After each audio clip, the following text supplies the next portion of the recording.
Welcome back, gentlemen. We are going to be having our final two games here. The first match is going to be for third and fourth place between Goats on the Boot versus Lumiferous Constellation. And then our final match will be between You Was Bread, Now You Toe versus Ray Da. So, a couple interesting final games here, and we should be in Champion Select here in just a moment.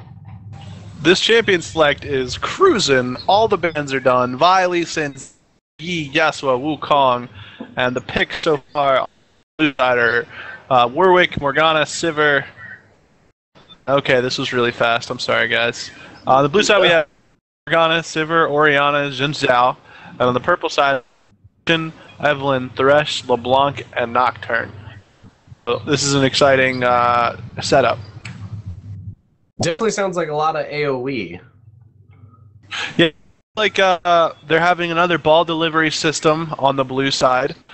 So Warwick into Orianna is going to be a big damage implications.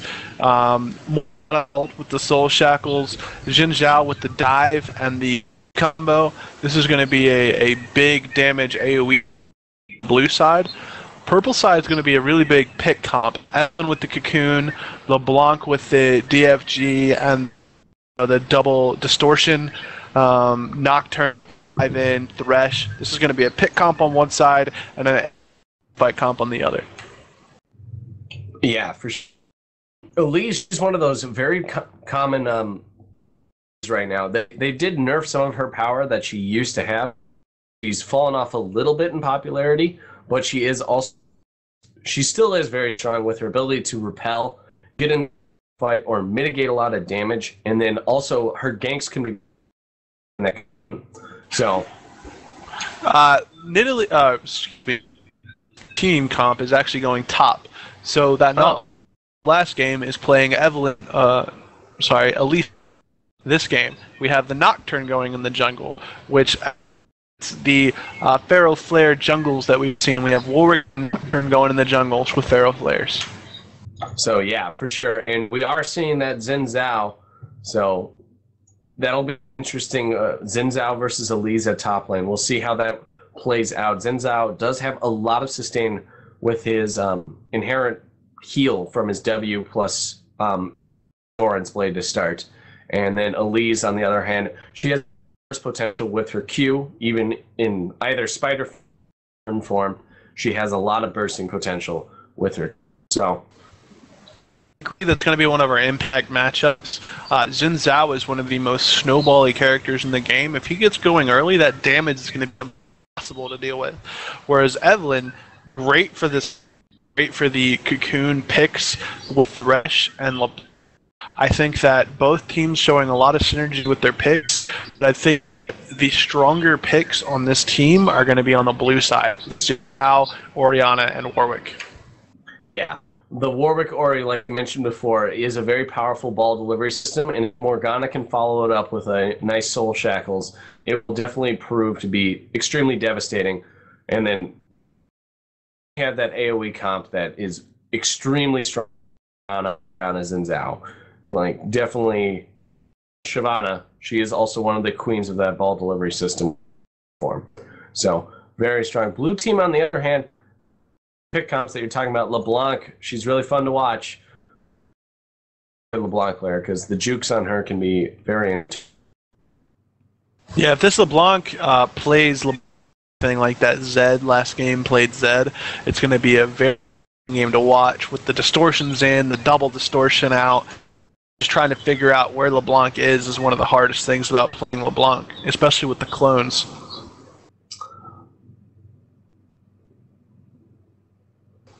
And then on top of that, the matchup between LeBlanc and Orianna in the mid lane heavily favors LeBlanc. But if that shield can be as effective as Orianna wants it to be, that kite back potential is going to be very difficult for LeBlanc to deal with.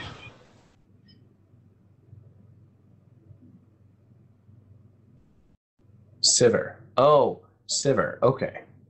So Sivir, the bottom lane is going to be a very interesting one because Sivir and Morgana versus, let's see, Thresh and Thresh and Lucian is going to provide very differing combos because with Sivir and Morgana, they should be able to lock down a lot of the ability of Thresh to control the lane like he normally does. Because if he can land those hooks, even with the spell shield from Sivir or black shield from Morgana, we're going to have a lot of shield mix-ups, I have a feeling.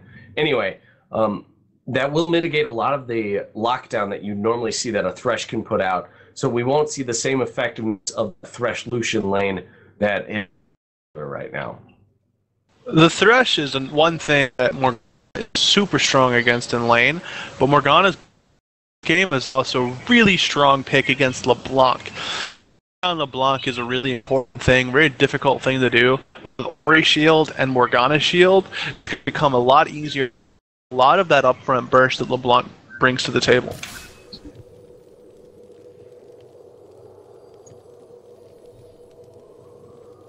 Nope. So yeah, it looks like this game is getting underway, and any too aggressive plays here. Lucian is one of the early game fighters that's he likes doing those quick invades, but there's not a lot of invasion potential here from most of these teams. Besides, Purple has the strongest invade, so I think we're going to see a pretty docile defensive early game, and hopefully we'll get into a very late game here. One of the things we haven't really seen from any of the teams so far today is a 2v1, ignoring that pressure bot, and we have a pause. We do indeed. Looks like having some technical difficulty here on Sivir.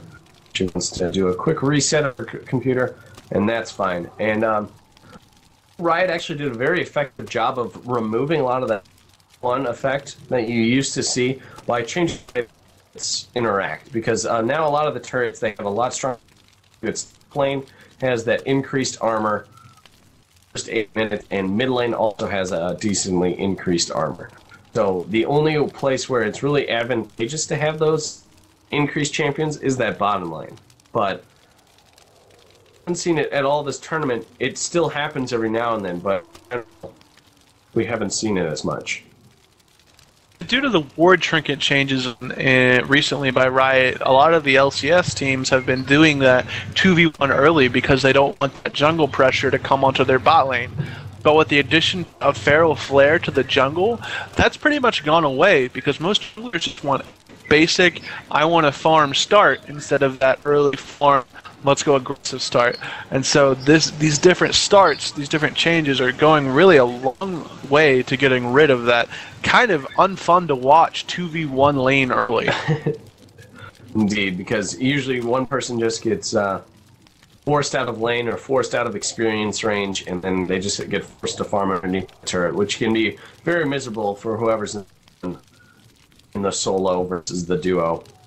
But once again, we're seeing that comparison of the stealth speed versus the ancient coin. Ancient coin obviously has building extremely strong. What is that called? It used to be called Shurelya's Reverie. I forget now. Shot of Ascension. Yes. Just the ability to get strong engagement potential with that item. It's such a powerful item. While Morgana, the Spell Thief's Edge, will provide her with a lot more gold generation. Might be able to control the map a little bit more with that gold advantage get generated, but it is not nearly as strong. Its active effect is the AoE slow once it builds Lost Queen's Tribute, if I'm remembering my names correct. It's definitely a strong item, but the ability to initiate with the Ascension, Talisman of Ascension, is that right? Talisman of Ascension. Yeah, Talisman of Ascension is just so potent when it comes to Thresh. Thresh, he loves when it comes, because it allows him to land hooks just so much more readily. So it looks like Sivir is back in the game, and we should have this game underway very shortly. I think a lot of the points that you made with Thresh and the Talisman of Ascension are very spot on. I think that Thresh's engage potential with the hooks and the speed are second, but I also think that Thresh is engaged back in his face with Morgana and Jin Jiao. So it might be to the point where Thresh wants to hook somebody and not dive in, because those engages are going to be very difficult for him to live through if he dives in there. And we're seeing some pretty aggressive positioning here from Blue. It looks like they are going to go for an invasion on this purple side, Blue.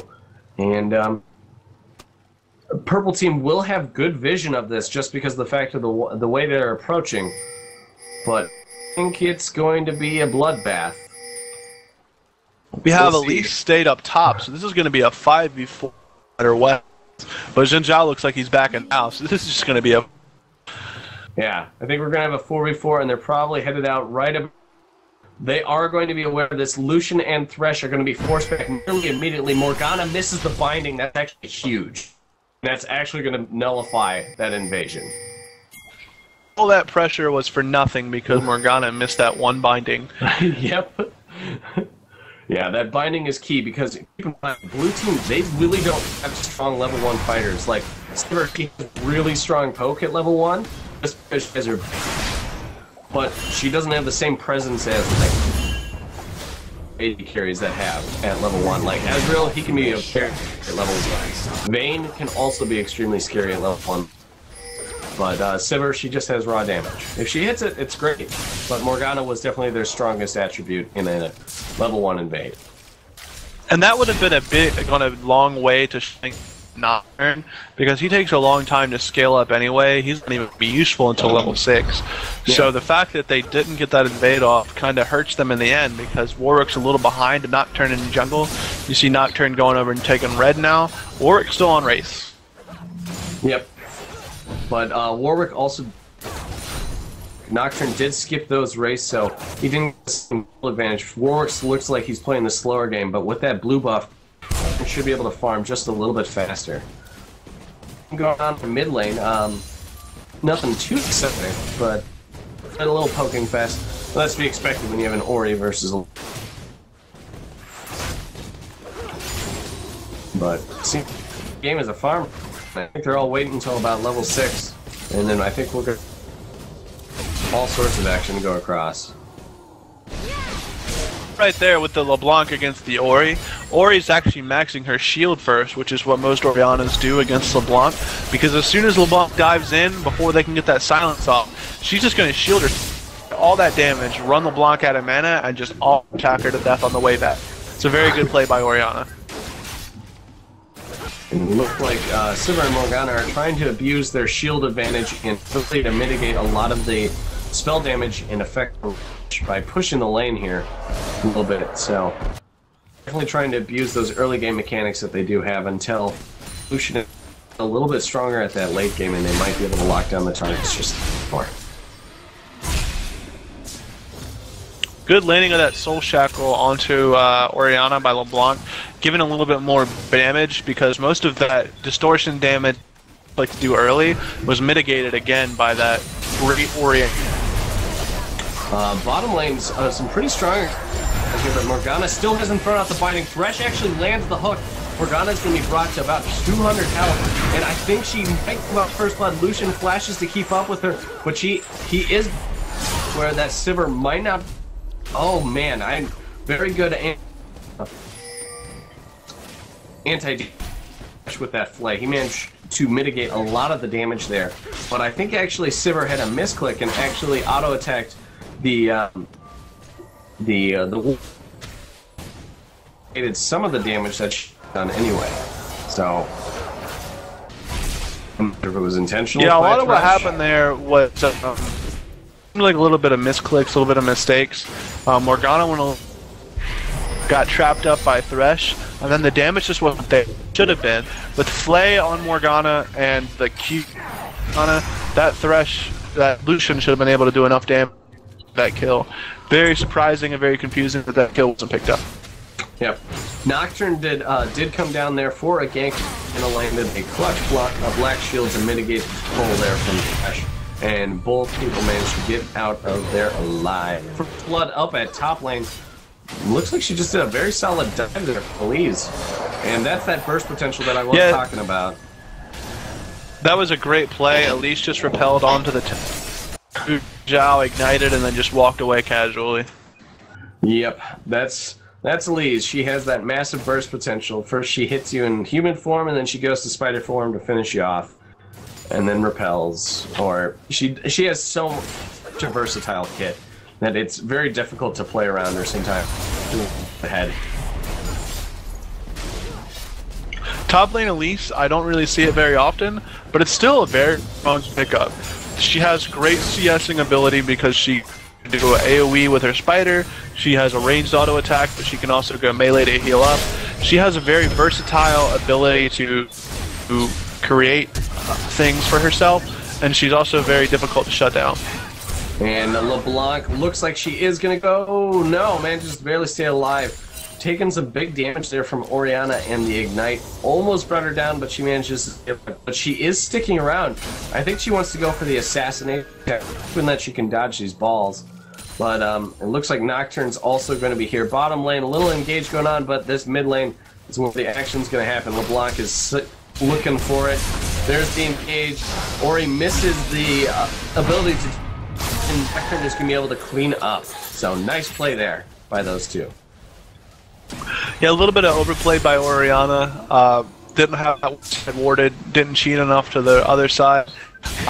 Difficult to counteract two crowd controls on you, especially when you get off. Difficult play for Orianna. Maybe needs to sit. Sure. Indeed.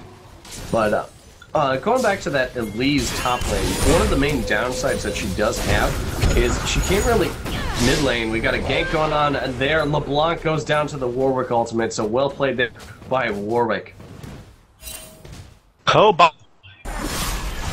man, he takes quite a bit of damage, but it looks like he is going to be able to fall back to the turret nice and safely, but blue team is going to have a strong push going on at bottom lane. Looks like we're starting to get non-stop action across the lanes, so... And, but, as I was saying, she has some mana issues when it comes to spamming her abilities, so that is one of her major downsides, because her Q, when she's in human form, costs like nearly 100 mana. So, it can be very difficult for her to maintain presence, because she doesn't have a lot of damage, unless she's using her. And a nice spell shield there from You see Sivir. kind of a misplay by Warwick. He's still in the jungle farming. He hasn't gone back yet. Wow. Orianna goes down. She tries to shockwave away to mitigate some of that damage, but she does go down to that Ignite auto attack after getting comboed there by LeBlanc. So LeBlanc starting to show that dominance. It reminds you of the old school LeBlanc back when you just maxed Q and R always. And it looks like she's starting to spiral a little bit out of control. Just a... Yeah, that upfront burst with the Doran's was a little bit too much for the Ori shields to handle. That being said, Ori did take a lot of unnecessary damage from them in there and tank for a little bit. But I think that matchup's becoming a little bit too hard to control. And one thing that just happened was Nocturne did steal blue team's blue buff, and it looks like he's going for the engage. They're on Warwick, they're in the jungle, and I think they're going to be able to get the easy kill. So, boom, shut down there by Nocturne. And that's an example of purple team winning the vision game. They have 2 wards on blue team's side of the map at 9 minutes. They're trying to pick people off, they're trying to shut people down. They're wanting this game to snowball fast. Yeah. And they're actually nearly winning every lane except for bottom, I would say. Bottom is the only one that's still just mainly a horse race, and the only reason why we haven't seen that much action is there's so much ability to mitigate damage from the blue team that purple team hasn't just been able to commit, really. And Morgana hasn't been able to land a lot of good bindings, really. She's landed a couple, but it's difficult when they're high mobilities with like Thresh. Mid lane, another engage going down. Ori gets picked up, almost, but Warwick comes in on the side, shuts down LeBlanc. She almost manages to get away, but Ori does finally go down. Warwick still trying to run here. Looks like he might go down to the LeBlanc, but she manages to distortion away before that kill actually goes through. Morgana came up to support. She is going down. Sivir is running away. It looks like she burned that ultimate just to try and get away. And blue team giving up 2 kills there. Looks like he's farming on the other team. Oh gosh. Can we get more punny? And meanwhile, top lane, it looks like Elise is actually starting to put out quite a bit of damage, starting to abuse the fact that she has that solid magic pen on from the hunting guys. So she will be pushing out there, it looks like. And Sivir is probably going to be forced to play very defensive here at bottom. LeBlanc. Yeah, gank coming lane.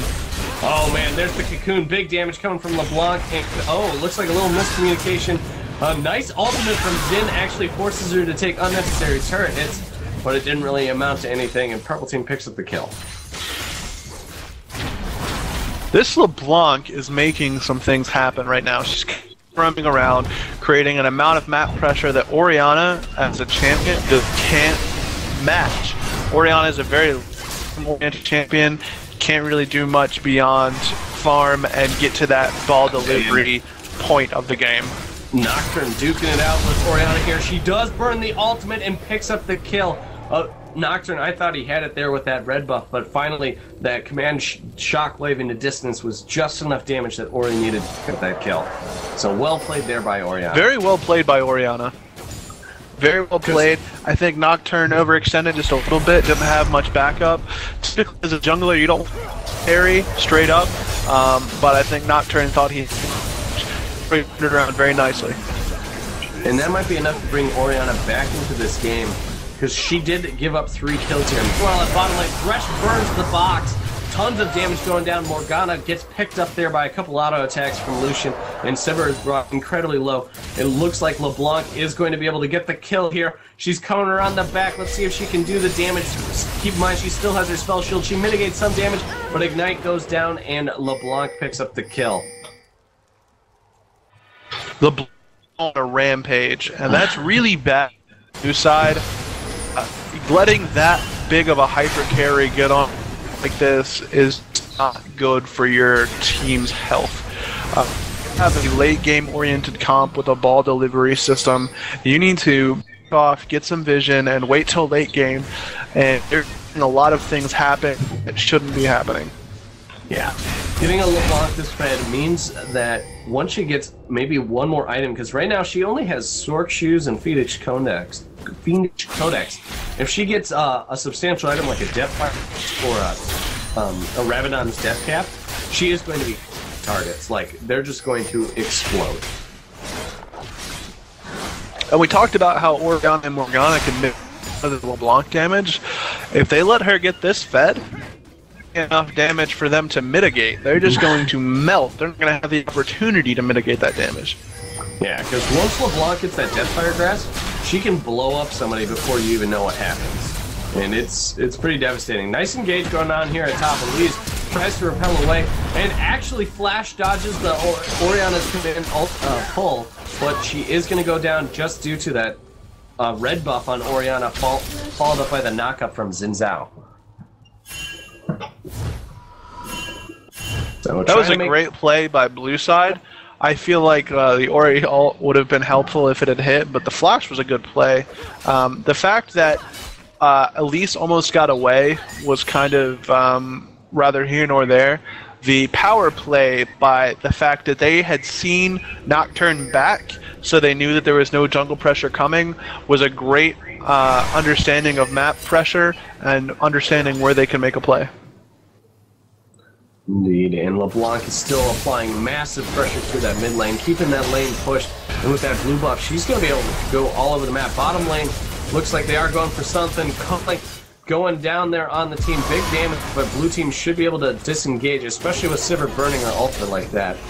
Probably a little unnecessary, but it will be enough to keep them alive for now.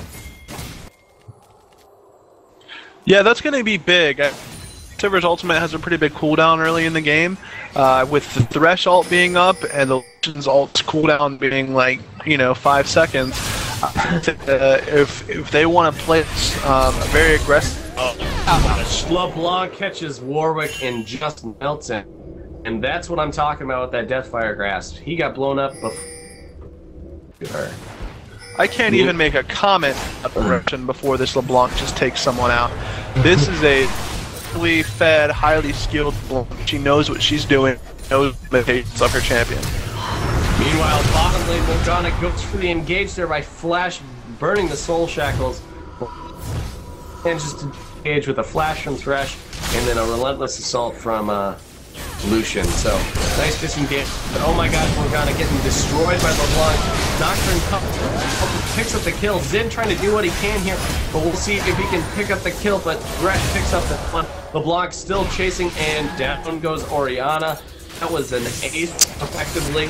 It wasn't actually, but it was an effective ace before it died earlier in the game, and Purple Team a strong golden finish for just under 7K. Yeah, we saw last game that Goats on Zabot's mid laner, Haley Williams, had to go onto it, and it didn't look like he was very comfortable in that champion. It was because, oh wow. Sivir getting wrecked once it comes up LeBlanc. She managed to stay alive just long enough because she actually burned her spell shield to mitigate a lot of that silence damage, but it wasn't quite enough. LeBlanc is now at that scary stage where there's enough for another needlessly large rod, and she's... Yeah, Goat's mid laner just looks so champion. He's doing roams and plays that come from thousands of games on a champion. I think that, sorry, not thousands, hundreds, but I think that he's doing a great job. That last game on Ziggs, he actually had LeBlanc banned.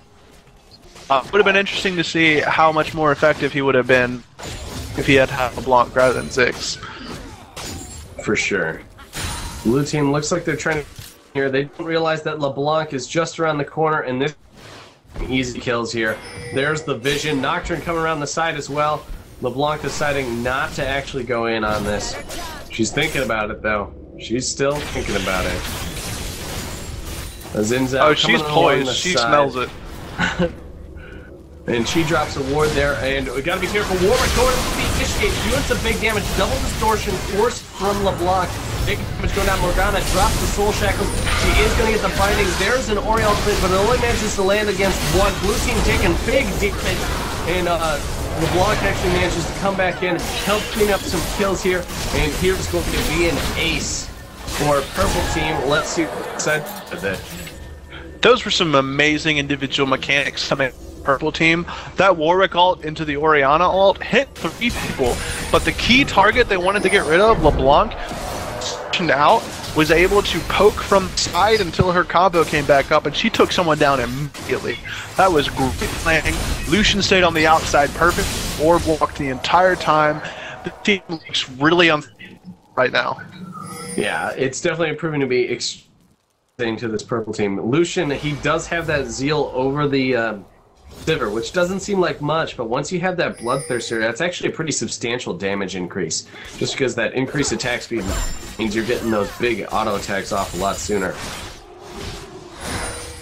And Lucian also scales much better early with damage, so that Bloodthirster is doing a lot more on Lucian than Sivir. For sure. And Xin Zhao, he actually doesn't have a single major item. That is probably... it's an interesting decision to do because it does allow you, if you do make it to late game, that you will be better set off, but the problem with not getting a major item is it will set you very far behind the middle stage of the game. And Blue Team, they did manage to get a dragon, so they do have something working for them. That pulling back a little bit, about 3 or 4 more of those successfully and themselves back. What they really need to be doing right now is stacking up some magic, trying the upfront LeBlanc burst, because that's really their own. In the upfront Lucian burst that he just did on one, because he brought her down to 2/3 with 3 abilities. So definitely really strong here. And LeBlanc, look at that! Holy crap! He landed 2 abilities. Doctor coming in, picking up the Xin Zhao, also the Sivir. This Blue Team is brought incredibly low, and it looks like they're routed. Picking up Morgana with a Q there. War to run, but he should be able to get away. Meanwhile, Purple Team's like, you know what? We don't want to chase. We want you to inhibit her instead. So, a very strong engage once again by Purple Team. At this point, They're probably get a Baron. Now the respawn time, but this is an inhibitor into a Baron dance, into a Force Baron, into another inhibitor. At this point, I'd be looking for the surrender vote, have more fight. Just LeBlanc, just too much power right now, and we're sleeping on the Lucian right now with 143 assists and 10 assists. Yeah, he's got a lot of gold just sitting in the bank too. He has another 1,500 gold, which means he's probably going to have enough here to finish that Phantom, which is another giant damage increase. And LeBlanc, we didn't even mention it, but she finished her Rabadon's death cap. Just throwing that out there. So she's at a whopping, let's see, 393 AP, which is huge at this stage in the game. We're 21 minutes in, and LeBlanc has Deathfire Grass, Silly Hat, and Penetration Boots already finished. This is incredibly an amount of strength that isn't typically reached until 30 minutes, 35 minutes.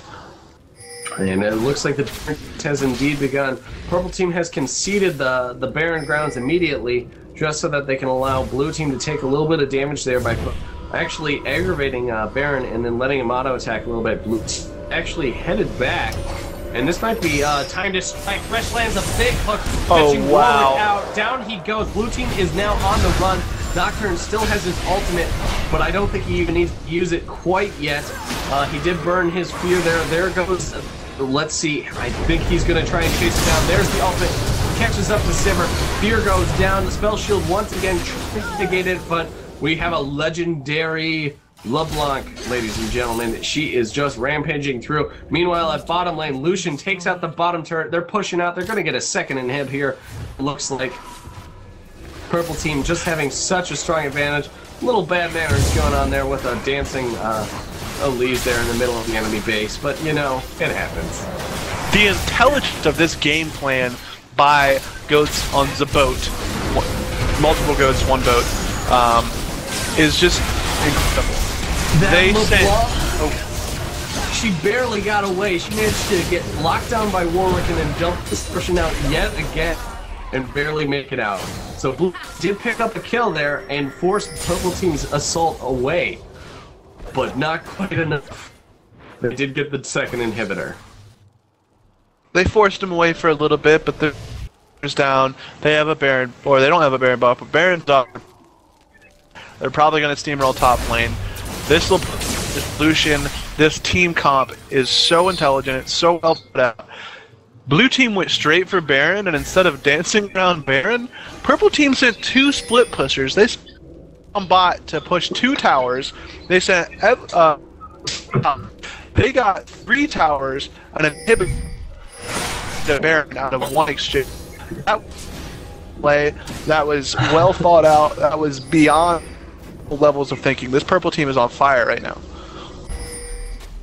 Yeah, they are. And once again, LeBlanc has another needlessly loud, most likely building that into a Zhonya's, but that's going to bring her AP up to 504, which means she can probably burst down nearly any target. And that's going to be very devastating for this Blue team. Not to mention the Baron buff that's currently going on. Yeah, I don't know why Blue team's even anywhere close to this Baron. I think that they should have just given this up and tried to defend. That would have been the only play available to them, but now we see this game just snowballing out of control. Team the ball elite. There's plants the cocoon. Meanwhile, LeBlanc see this game just snowballing out of control. The team is inhibitor yet again too. Down. That only one complex. No major items. Keep in mind besides that. Oh, he's trolling. Then like what? Xin Zhao with I call shenanigans. Anyway, then goes Xin Zhao. Purple team, it takes down the final Nexus. And then they're just wrapped in this Nexus. There goes the ball into a shockwave. But it's not quite enough. And Purple team takes the win. So, by Purple team, that pick comp being run very effectively with LeBlanc snowballing really hard. LeBlanc Orianna is a difficult lane for Orianna at the beginning. The the LeBlanc was just so strong with the, and really the Elise play was very impressive with Cocoon ability to repel out of a lot of that damage. Showing there from Goats on the Boat, they will take home that third place, and Lumiferous Constellation will take home fourth place. So we do have one more game for you guys. We'll be setting that up in just a few minutes, and that final game will be between the mighty You Toast and Ray Da. I'm still not sure how you pronounce that one. I think for the "you was bread, now you toast," it has to be said a little bit more ebonically. So it's like, "Yo was bread, now you toast." Well, I will work on that a little bit. I'm still working on my... Okay, well, we'll see you guys on the other side of this break for the championship game. Make sure you stick around.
Okay, ladies and gentlemen, welcome back to the final match of this tournament, which will be going on between You Was Bread, Now You Toast versus Ray DDD.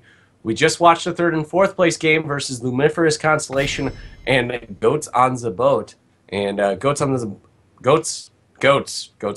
They managed to take the lead in that, so they came home with that third place prize. So now this finals game is going to be for the 2,400 RP prize and the 3,200 RP prize and the Triumphant Rise skin. All right, we have a couple of bans coming out. LeBlanc being banned by Now You Toast, and Soraka being banned by Ridididididida. Both really popular picks right now as far as the mid lane goes. So these seem to be focused on mid lane right now, and we have a Master E ban coming out on the side of Toast. I actually kind of like that because with the new Feral, Flare, Master E actually has very strong damage at the late game, and Very strong. So I actually kind of like that, especially if one of the teams can actually play Master E in a very effective manner. We also have a Rise being banned out by Rididida, very late game champion, and a Jax by Rididida as well, and Xin Zhao being banned out by Toast. And we have a Warwick being picked up by Mikey the Bully. I feel like Warwick has been in nearly every game that we've watched today. I think so. I think he's been in every game. The Wolf is strong in this one. We have a Karma being hovered over on the side of Rididida. We'll see if they pick that up. Definitely kind of going away from the poke comps we saw earlier. And this is Karma and Pantheon picked up for Rididida. So that'll be an interesting combo. Yeah, Pantheon's an interesting choice. He was very popular at the beginning of Season 4, but he kind of fell out with popularity once they started to change around some of the mechanics. But he still probably is very effective. I'm not sure if he gets the full benefits of Feral Flare that we have seen, but he's probably still going to go with the normal Jungle Pantheon if he's going Jungle Pantheon. Yeah, Pantheon was really good because his stun now applies to minions, and he has a shield every third auto attack. So he was very good in the jungle. He had a lot of power. He had a lot of pressure with the global ultimate. But nowadays, with the Feral Flare junglers being so very prominent, as well as Pantheon's getting his base stats nerfed, reduced just a little bit, he's fallen off a little bit, but I do like the global pressure that he brings. I'm really interested to see if they're going to bring another global person like Shen, maybe Karthus, some kind of just global team that controls the map. We also have a Kayle and a Zed being picked up on the side of You Was Bread, Now You Toast. So that'll make for some very interesting games. They definitely have strong potential to like just focus down single targets because the Zed Kayle Warwick combo that you have going on there just has a strong ability to lock down a priority target there. Like whoever their AD carry ends up being there for Rididida. Yeah, Zed and Kayle combo is very interesting. The Kayle kind of makes Zed a god. Zed dives in. Typically, your opportunity to kill Zed is when he goes in. But if you intervention Zed right when he gets out of his ultimate, he can get right out, take no damage, and then you have a full health assassin, and one of your guys just got popped. And we see a Trundle and a Caitlyn going over to Rididida.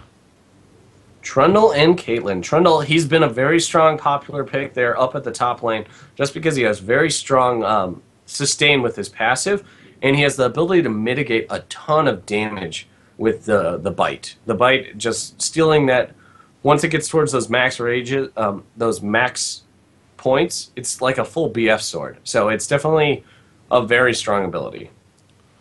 I'm interested to see now where this Warwick and Kayle are going to end up, because we might see a Jungle Kayle. Jungle Kayle, while a lot of people think that it's a troll, a lot of people think that it's, it's not a real thing, it's one of the strongest jungles in the game.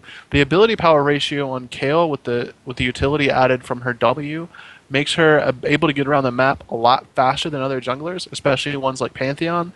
So she'll have a lot of pressure early, and she stacks very well with Feral Flare with that attack speed coming in from that item. Yeah.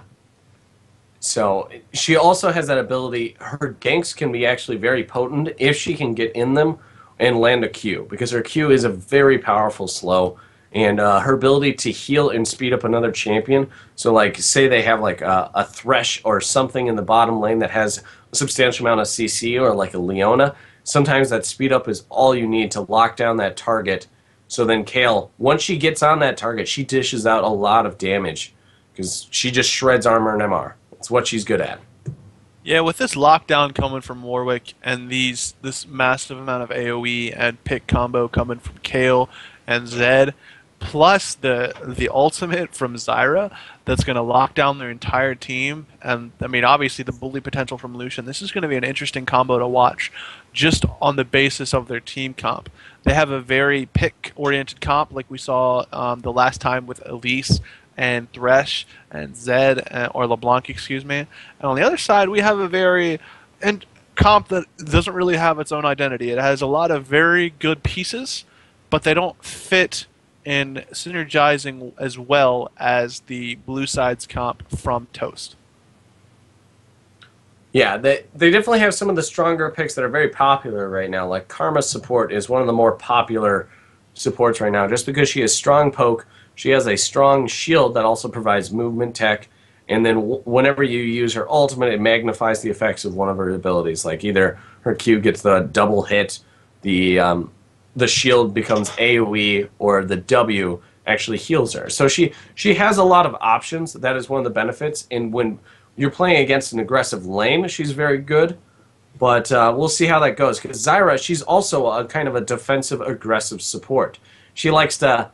Because it's actually kind of hard to hit the roots aggressively when they have the ability to juke, but if someone's chasing you, it's much easier to hit those roots. Yeah, those roots kind of grow on you as the game goes. And she definitely has an ability to catch certain people and let Lucian have full damage. Because Zyra's root early is one of the longest crowd controls that there is in the game. It's actually a 1.25 second snare, which is very high level for that particular stage in the game. So early, a lot of the threat on bottom lane is going to be from that snare, and unless Karma and Caitlyn can get some very good pokes, which is very possible, they have a very good poke comp, I'm looking for this bottom lane to be in the favor of blue side, and I'm looking for the jungle advantage to be in the favor of blue side. The other two lanes, in my opinion, are up for grabs. Yep. It is going to depend very heavily on how good that Zyra is at supporting the Lucian, because Karma, she does at least provide a shield, while Zyra, on the other hand, she's only really vision-oriented and being able to control. She does provide a lot of damage if she can land those combos with her Q and her plants and whatnot. And once she gets her ultimate, she's much stronger, I feel, at controlling the map, but it's going to be very reliant on her, because Karma by herself with Caitlyn and the speed ups might prove to be a very devastating lane. But we'll see. Yeah, I agree. I completely agree. I think Zyra's zone potential with her ultimate is one of the more scary things that she brings to the table, as well as the vision control with her plants. But one thing you have to remember about Zyra is she has 0 mobility. Karma has a speed up, a shield, things that could slow other people down. Zyra, if she misses her snare, it's very easy to pick her off. And with someone like Pantheon and like a ball delivery system in that particular sense, or a Trundle who's going to pick someone to ult and then be super fast, very strong, very beefy, it's going to be really difficult for this Zyra to maintain control of where she is and also the pressure that she will bring from her ultimate. So I'm really interested to see that. I'm really interested to see how this bot lane plays out. I think that's going to be the impact matchup of this game. Watching both these teams, that bot lane really was the power point for both of these teams. Yeah, and it'll be really interesting to see if it is actually a Kayle in the jungle. And because that'll make the lane matchups very different. Because I feel like Kayle could actually win out over Trundle, but Trundle versus Warwick, that's a matchup that I'm a little unsure about. I feel like Trundle slightly wins on that just because he already has inherent sustain. But like you said, I think that bottom matchup is going to be the deciding factor. Yeah, Warwick typically seems to lose to people that also have sustain. For whatever reason, Warwick's sustain it isn't backed up with a whole lot of damage. Trundle Sustain has that Q damage. It has that attack speed steroid from his Vile Filth, and has his ultimate steroid by stealing Warwick's stats. So it's going to be really interesting to see how that matchup plays out. I'm really putting that in the favor of Trundle at the moment. I think that Trundle's the stronger pick on that one, but it's going to be very interesting to see. And there's also something to point out. We do have a Challenger Tier Z on the side of You Was Bread, Now You Toast. So we'll see what kind of plays someone who is already shown to be mechanically skilled is going to make. Okay. It seems like we're having a little bit more technical issues with Ruble. Just going to do a quick breakdown of what's going to happen in this game. Most likely, it's going to be a very early game oriented bot lane. There's not going to be a whole lot going to happen in the top lane. 2 scale champions. Warwick takes a while to build up. Trundle takes a while to build up as well. You got Lucian and Zyra, who are a great pick comp, a great early game aggression comp, and Kayle. Kayle's going to give a lot of slows and a lot of upfront burst damage that you don't see from a lot of jungles at this point because of the Feral Flare changes, because of everything that's happening with jungles. So look for a lot of pressure bot lane, as well as look for a lot of individual skill matchups in the mid lane. Orianna versus Zed is going to be a very interesting matchup. Orianna typically wins out that lane because of the shield effectiveness, just the way the cooldowns line up, but we have to understand that this is a Challenger Tier Z. If there is someone that's going to be able to abuse an Orianna lane with Zed, it's going to be this guy. So this individual skill matchup in the mid lane is going to be something that's very entertaining to watch. We've gotten to the final game of our tournament today. This is going to be the 2 best teams that have played out of the 12 that entered. This is going to be a very interesting matchup. This is going to be something that is going to be really fun to watch. We have a pause coming out. So, going to be, I think, probably someone just didn't connect right. Yeah, Trundle didn't connect. So, okay, we're in the game now. We're good to go, and the game is resumed.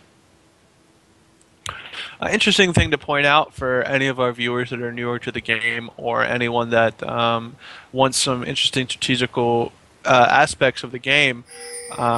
We talk about ball delivery systems a lot with Orianna. That Command Shockwave is a huge impact play on 99% of what goes on in the game. And Ruble's back. Yeah, sorry about that. We apparently had technical difficulties on all sides of this game, it seems like. So. All right, well, I was just talking about the tactical impact of the Orianna ult onto... Oh, Trundle's still not connected. The Orianna ult onto Pantheon. When Pantheon jumps in, his team can target him with things, so you aren't necessarily going to see that Orianna bolt get applied to Pantheon, but he will land on you, he will stun you, and it's too late at that point. Orianna's going to hit you.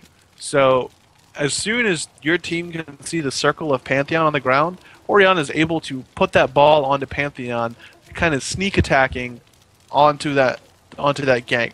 So it's going to be very interesting to see how they apply this ball delivery, because that's really the only thing that they're going to have to make that Shockwave a surprise attack, which is kind of how you want to use that Shockwave. Yeah. Other than that, they really don't have an effective means of ball delivery besides Orianna just getting in the face. So I can definitely agree that the Pantheon, he should have the most effective means of delivering that ball. Meanwhile, we are seeing that jungle Kayle. So that should make for an interesting game here, because Warwick versus Trundle at top lane. I'm excited. I think that the jungle Kayle is going to add some mystery factor, because there's not a whole lot of people that have played against jungle Kayles. It's a very niche pickup, a very interesting pickup, to be honest with you. Interested to see how it works on a diamond level player. But the jungle Kayle has a lot of ability to influence a game, but it's typically a late game carry, which is what Feral Flare accentuates. So I think that this is going to be a very great pickup. I think that the Kayle will end up being one of the impact players of this game, along with the Zed. And I think that if they can snowball this bot lane, that's going to be where the power point is for this team. Other than that, everybody else is starting very standard. Zed did decide to go with a longsword with 3 health pots instead of going for that Doran's Blade that a lot of people like to go with, but he's probably wanting to go with a quick brutalizer, is what I would expect. Against Ori, you're going to need a lot of sustain early. That's where Zed typically loses that matchup, where he can't damage out her shield. And I think that both of them know exactly how this matchup is going to go. Yeah. It is probably going to prove to be very difficult. Top lane, just a little bit of farm fest going on. Meanwhile, at bottom lane, it's also a farm fest. So I think we might see a quiet first stage of this game until we get to about level 6. I think middle lane is probably going to be one of the most active, but we'll see. Yeah, Orianna's starting to already put a little bit of pressure on that Zed, but he has a decent amount of MR, so he will mitigate a lot of that damage from her passive and those balls. Yeah, Zed itemized with sustain very well, and also has a very good rune setup for this particular lane. Yeah, he's mitigating a lot of damage and actually putting out some nice poke on her. But yeah, pretty quiet game so far. It looks like everybody just wants to farm it up except for this mid lane that keep just poking at each other. We see the Trundle starting to win out in pressure against this Warwick. Warwick's already taken a little bit of damage, but you know, he's Warwick, he's just going to sustain it right back up. So as I said, you know, this top lane, it can go either way, but I really think it's just going to be kind of boring to watch. Yeah, I think it's going to be 2 immovable objects that are just going to farm it up until, you know, somebody teleports in. And they both have teleports, so they can enter the fray and farm up there for as long as they like. But Trundle's also another one of those. I kind of view him more as like a counter pick because he really likes to be used when the opponent has like a very strong tank. Like I'm thinking like Rammus, Galio, one of those ridiculous, like that has very strong buffs, Leona, just something along those lines, because that ultimate is much more effective when they have a very tanky target that he can just shred their armor, MR, and then just go in, because that's what Trundle does. We don't see a lot of those super tanks anymore at this point. You know, Yeah. you have a lot of the more basic tanks. You know, Udyr, Jarvan, Udyr, Nautilus. Jarvan, you know, Warwick, Pantheon, like tanks that also have a lot of damage built into their kit. But like Rammus, Malphite, Galio, those taunt tanks that used to be so popular in like Season 1, you never really see those anymore. So it's very interesting that you think that Trundle's a counter pick, and I agree. But that kind of goes to speak Trundle's viability in all stages of the game. You know, he's a counter pick to Warwick, he's a counter pick to pretty much everyone that goes top lane. Anyone that builds sustain and damage. Uh-oh, big damage going down. Trundle trying to duke it out with Warwick, and actually gets brought down fairly low, and Warwick is going to win out on this initial lane engage. So, no kills. Mid lane. Mid lane, big damage going down, and Zed actually goes down. It goes a little bit too strongly onto that Orianna. Gives up the kill.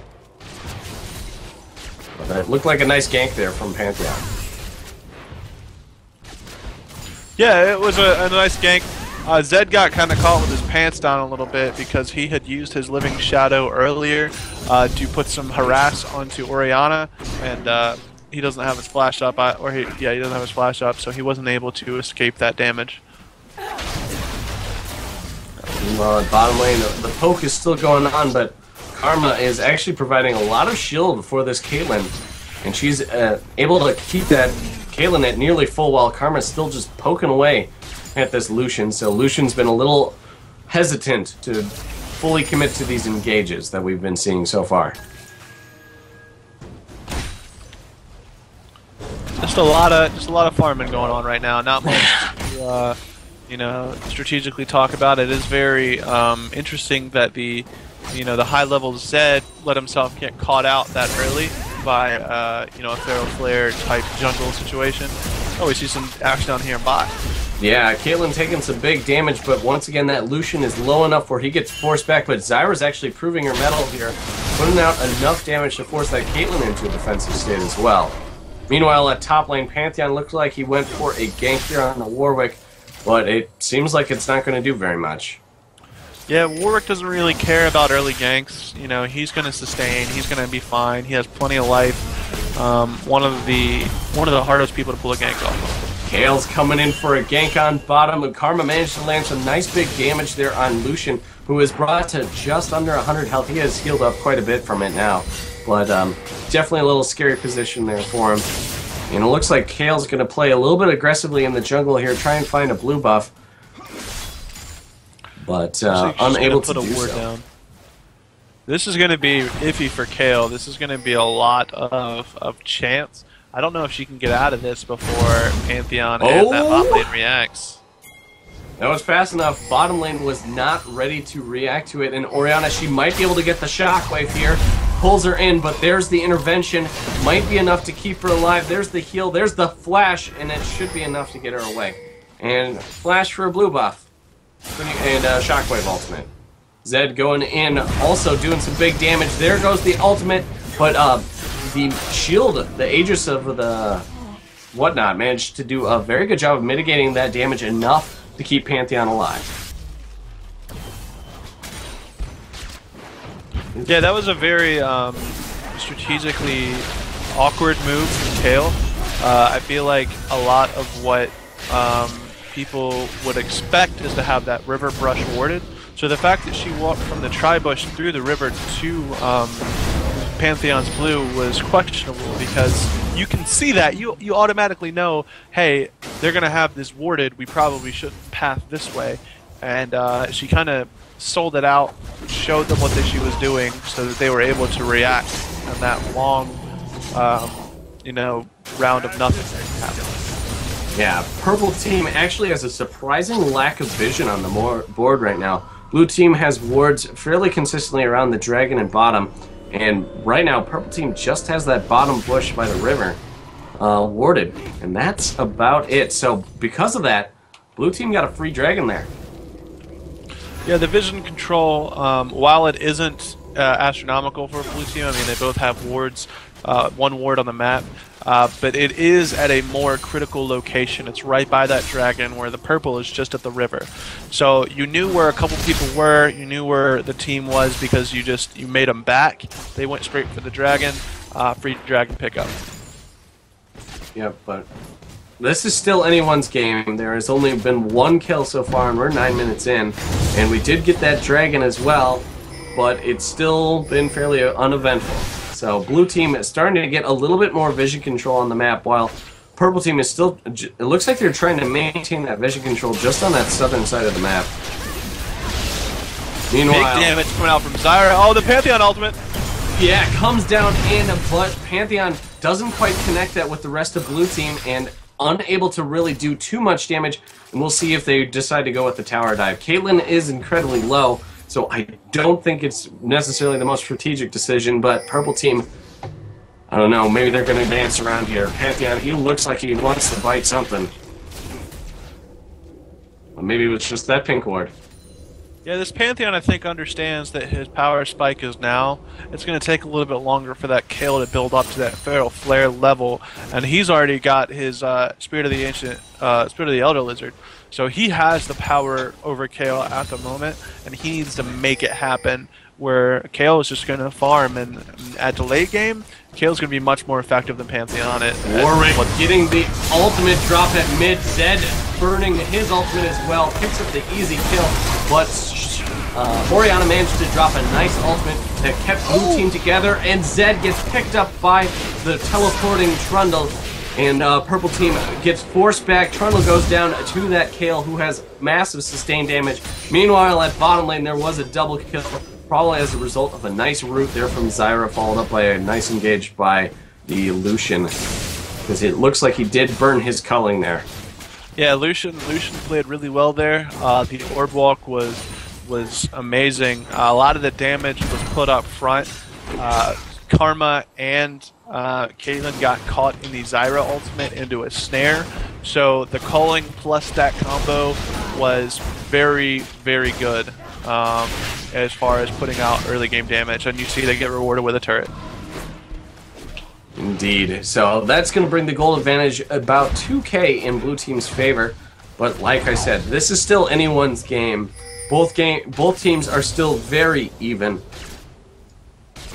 Keep in mind, blue team, they did get that dragon buff, so a lot of that gold is spread fairly even, so you won't see the effects of it quite yet. And a lot of the kills on blue team are spread out throughout the team. I mean, you see 4 people with 1 kill apiece, and their carry mid laner has 0 kills and 2 assists. A lot of CS coming across, but this power is being so spread evenly across blue team. It's going to be really difficult at a certain point for purple to really keep up, because now they took a 500 gold deficit, blue team did, and made it a 3,000 gold lead from 1 or 2 fights in 2 different lanes. Yeah, for sure. And with that gold, it looks like they are starting to build some major items here. Warwick looks like he's almost all the way to that Sunfire Cape. Just needs a tiny bit more gold. Zed, he does have that build for Karma, so he's got a little bit more burst top. We do have an engage going on. Trundle getting caught a little far out, and the Warwick ult goes down, and Kale with that massive sustained damage just picks him off. You see the slow there coming in from Kale. Once you get caught by that Q, the cooldown's low enough to where you're going to get hit by him over and over again. So it's like getting caught in an Iron Maiden. It's just going to close on you eventually. You just got to last as long as you can. Oh, Pantheon. Meanwhile, Pantheon man drop going down that mid lane. Doesn't quite connect once again. Doesn't quite get where he needs to go when he needs to go. What they basically needed to do was have Orianna get that ultimate in, get it in before blue team can disengage, or need to have at least Karma knock a slow so that he can at least follow it up with a shield strike, or Aegis of Zionia. Yeah, the intention from purple side on Redidada is there. I can see the plays perfectly functioning, but the Pantheon ultimates just aren't far enough back, and the team isn't aggressively attacking the ultimate circle enough for them to truly get to where they need to be. So the plays just aren't happening. And we see a snare come from Orianna gets caught out, flashes over the wall, but a culling plus the Warwick ultimate. Well, the Warwick damage is just going to be too much for her to handle. Trundle trying to get away now, and he should be able to with his frozen domain. Should be enough movement speed and CC reduction that he should be able to get out of there just fine, and so he does. But blue team's most likely going to be able to get a very easy mid turret out of this. Yeah, and we kind of see purple side possibly getting outmaneuvered a little bit, outclassed on the rotations just a bit. They keep trying to make plays, they're wasting ultimates on these plays, and then blue side is just taking those wasted ultimates and creating instant offense. We've now gone from a 500 gold deficit, 2 minutes ago, to a 5,000 gold lead at this point. Yeah, and that's starting to show a little bit here. Lucian, he does have that Vamp Scepter completed, and it looks like he's going to go finish his Bloodthirster. So is Caitlyn, and he should be able to get a little bit out, something extra, because he does have his Berserker Greaves also. You're just going to see this slowly increase of all their items just by a little bit, and that's going to actually prove to be very substantial here at this middle stage in the game. I think if this Rita can get to late game, they have an opportunity with their scaling champions to maybe pull something out. But with Zed, Kale, and Warwick, they have to be on point from here on out in order to not let them continue to snowball, but also not let them continue to take objectives. Because they're only, purple side only has 1 tower, while blue side has 3 towers and 2 dragons already secured for their side. Yeah. And a lot of the purple team champions, I find Pantheon, he seems to me to fall off a lot towards that late game. He still has that ultimate initiation with his man drops, but he doesn't quite have the same impact as some of the other junglers that you normally see. Like, he can be devastating, but I feel like a lot of his potential is front-loaded at the mid to late game, pretty much focused around that level 6 area. while Orianna, she has huge late game potential if she can get that ball delivered. Yeah, the problem with Pantheon is that he goes in and he can't get out. You know, a lot of the better junglers like Kha'Zix, Elise, I guess Kayle to a certain point, Vi, Yi, they all have a way to get out. We see a Baron going down to blue. I think they're going to two-man this. Oh man, and there is no vision of it. I think they might be able to do it. Warwick has that massive sustain, and it looks like they are going to be able to do it, and this is going to be huge. Blue team is going to have a massive advantage from this Baron buff. And there it is. Blue team gets the Baron buff at just under 17 minutes, and that's going to be huge. Absolutely huge. Here comes a man drop down at mid lane, and down he drops on... Oh, he flashes the ult! Flashes out of the Orianna ultimate, and Blue team just easily picks up that exposed Pantheon then. And now they're going to start abusing that Baron buff. Warwick ultimate going down on Karma. Warwick takes some big damage, but the intervention is going to be enough to save him. Blue team still pushing out here at mid lane, but the minions are gone. But meanwhile, Zed at bottom lane is also pushing that out as well. So definitely some big plays there as a result of that Baron buff. You know, Blue team here, to me, is just spelling, you know, they understand exactly when you're allowed to execute somebody. And they are bringing down the Headsman's Axe right now. They are putting such a clamp down on every objective, every single thing that they want, that Purple Team just has no time to react. They got a two-man to Baron. They pushed a turret while they two-man Baron. They just won a team fight with 4 people because of a two-man Baron and a turret push. There's so much distraction, so much misdirection coming up from this Blue team. I don't know how Purple Team can keep up. Yeah, you as Bread and I Toast is definitely coming together very strongly here. And it looks like, unless Purple Team can make some sort of amazing comeback here very shortly, or at least outlast this Baron buff, they're going to have an easy victory. So, we'll see though. We still got quite a bit of time left in this game, assuming Purple Team doesn't throw away any more easy kills. And now, you know, you can't even have the Baron dance. You can't even have any throws at Baron because they're going to two-man it with you having no vision, and you can't even predict when they're doing it because they're going to have people in every lane. This strategic dominance coming in from you with is very impressive. So, yeah, and it looks like Purple Team, they're just trying to farm up a little bit here in the jungle, push around to the other lanes, try and do what they can, but it's going to be devastating here because it looks like Blue Team has been farming their jungle as well, and we're going to slowly see that level advantage increase more and more in Blue Team's favor, and Purple Team hopefully can hold out, but it's going to require a small miracle for that to happen. Oh, Karma gets caught. Big damage going down. She forced a flash out. Lucian decides not to chase. I thought he was going to chase there a little bit. But now Purple Team is forced back underneath their turret. This is an impressive game coming in from Toast. I think that their strategical thought, you know, we're going to run this pick comp, we're going to run this comp, this is going to take someone out top lane, Trundle gets Warwick ulted, and big damage goes down on him, but he does manage to flash out. Pantheon tries to support, goes down. Caitlyn still trying to do what she can here, but also gets rooted, and that's going to be enough to almost get destroyed by that massive crit from Lucian. That was huge. Lucian is so big right now.